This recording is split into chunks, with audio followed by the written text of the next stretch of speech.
Level up your game with the Corsair Dark Core RGB Special Edition.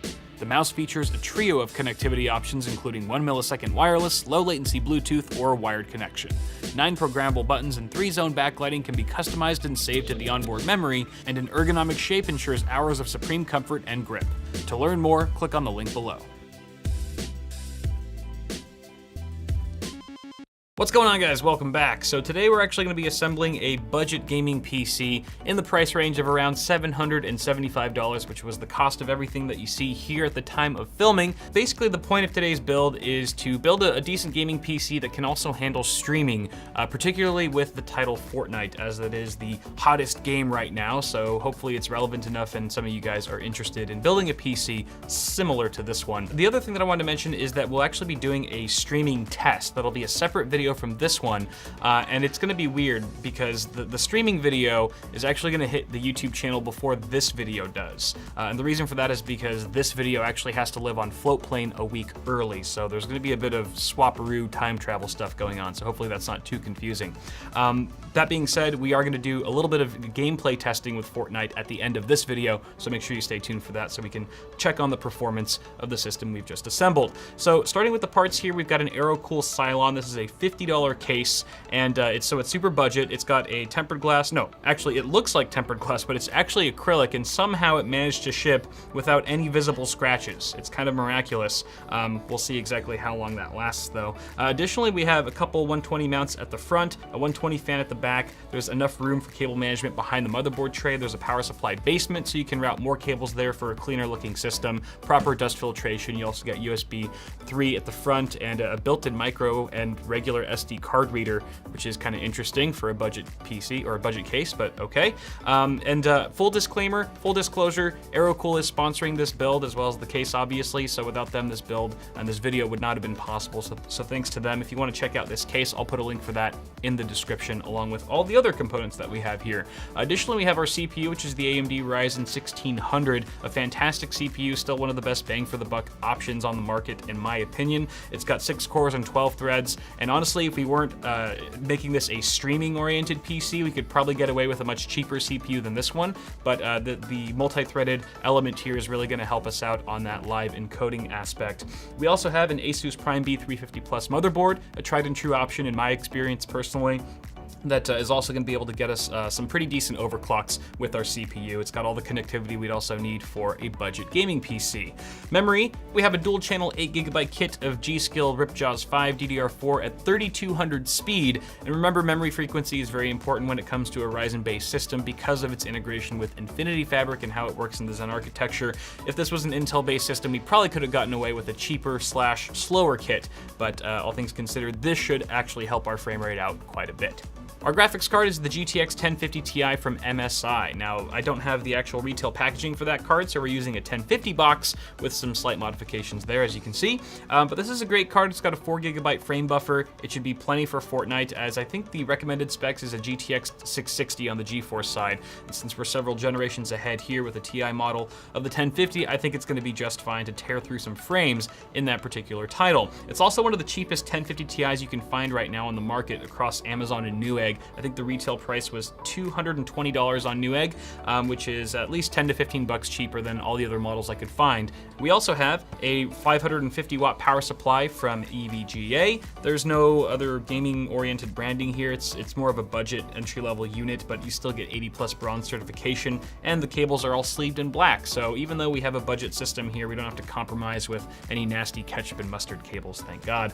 And then finally, we have our storage down there, an A55 256 gig silicon power SSD, which we're going to be putting our operating system and frequently used applications onto. I've actually used this SSD in a recent build, and I'm using it again here, just sort of recycling it because it's one of the cheaper options that you can find at that capacity. I think it was only 64 bucks at the time of filming, which is fantastic price to gig ratio. And then finally, we have our 1 terabyte mechanical hard drive in the form of a Seagate Barracuda for our games, of course, and other backup media files. And those are all the parts for the build, ladies and gentlemen. Again, I'll put links to all the stuff in the description. But without further ado, let's go ahead and get assembling this PC before diving into what's hopefully a smooth and enjoyable Fortnite experience.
right, the build is complete. You can see I've already jumped into Fortnite, not wasting any time here, and I've already died. I'm actually spectating one of my squad mates, just a random dude. He's probably much better than I am, so it'll at least be more interesting to watch him than me.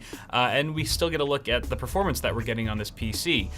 For the record, we're using high settings. The way Fortnite works, you can go low, medium, high, or epic. I didn't really see a huge difference visually speaking going from high to epic, but it did tank our frame rate quite a bit, so I didn't really see a point in going epic, so that's why we're on high. Still looks beautiful. Everything looks really crisp. We're, of course, at 1920 by 1080 here in windowed mode, and we also have a frame rate here, our fraps counter, anywhere from 60 to 80 FPS depending on the scene that we're looking at, which is fantastic. And when I was playing, I actually gamed for a good half an hour or so with the current settings, and it's really smooth. It's super smooth. Of course, we're not streaming yet, so time will tell to see how that holds up, but everything's looking really good so far. I did want to mention that instead of the Ryzen 5 1600, I actually had to swap it out for a 1600X. You can see here in hardware monitor, it's actually the XQ, because the 1600 that I have on hand didn't realize, or I completely forgot that it's in use at the moment, and it's actually not very convenient for me to get to it right now, so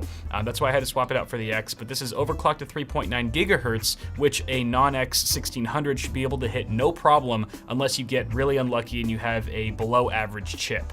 But for the most part, you shouldn't see really any performance degradation or difference, for that matter, going from a 1600X to a 1600 given our current settings. Now, what will change with a 1600X is your temperatures, because now we're dealing with a 95 watt TDP chip as opposed to 65 watts, which is why we're kind of getting warm here at 81 degrees C, which is a little bit toasty for my liking. Rest assured, I would say anywhere from a 5 to 10 degree drop could be seen going to a non-X 1600. Of course, we'll verify that later. Our memory, you can see, is running at 3000 megahertz as opposed to 3200, which is what we were striving for. That's because 3200 speed RAM was crashing the game nonstop. I would play for about 30 seconds, I'd get into the game, and then it would crash every single time. It took me a long time to figure out that it was actually our memory causing the issue.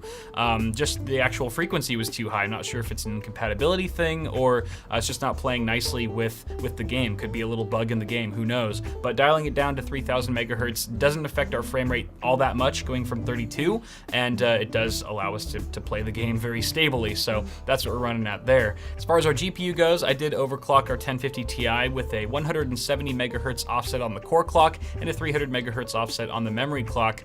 That took us to around 1650-ish megahertz, give or take, kind of is fluctuating there. And then memory speed is at 1752 megahertz. GPU temp is 69 degrees Celsius, which is pretty solid, no red flags there. And it looks like we're eating about 2.5 gigs of VRAM at the moment, so plenty of breathing room there. But wrapping things up here, the system is looking really capable so far. If you're just looking to game with some Fortnite at 1080p, obviously the performance isn't earth-shattering, but it's very playable, very smooth and enjoyable. I think anyone's going to be really happy with this level of performance. Obviously the 1600X is getting a little too hot for my liking. I'm definitely going to be swapping it out for the 1600 when I start streaming, which again, that video should already be up on the channel, just so we don't overheat, but everything else is looking really good. So guys, let me know what you think, if you would do anything differently with the build itself, what you think of the performance so far. I'm sure you guys have an opinion as always. Leave it down below, I'd love to read all about it. Apart from that, guys, toss me a like on the video if you enjoyed it. It always helps, and feel free to get subscribed to the channel for more tech stuff coming at you really soon. You can also check me out on Floatplane if you want to watch my videos a week early